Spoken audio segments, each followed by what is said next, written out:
When there's a catastrophe, when there are floods, when there are tornadoes, hurricanes, the first thing that the victims of that want to do is get in contact with their loved ones, families, and friends to let them know they're okay. Because that creates the stress and the anxiety all over the world with everybody's relations all over the world.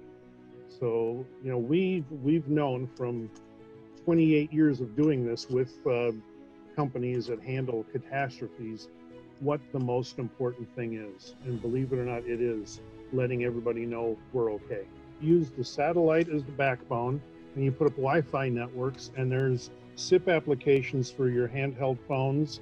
You're making phone calls immediately. It's just, you know, structuring it properly, putting the proper infrastructure, which is what used to cost, even if you want to put a private LTE in or do something with your own pseudo cellular type, what cost $1 million went down to $100,000.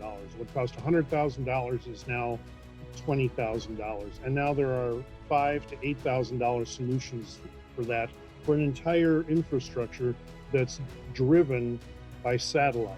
Remember, satellite never sleeps. One of our, I'm going to call it, it's part of our culture. What we do, isotropic, is we don't look at demand.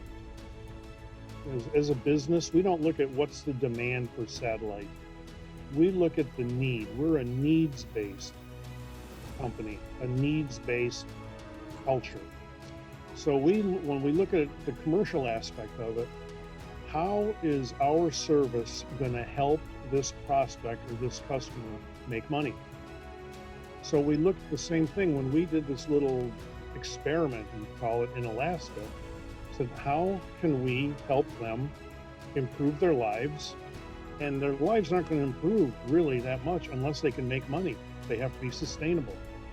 So we looked at what they had for a product, what their local resources were, the natural resources. And I don't want to use the word exploit, because these are people that do not like to be exploited, but they do love the commerce that they've generated and its improved lives. I think maybe we need some organization to go out there and say, how can digitalization of these communities, of these countries, of these continents improve people's lives? LEO, MEO, and GEO all converging together, along with 5G.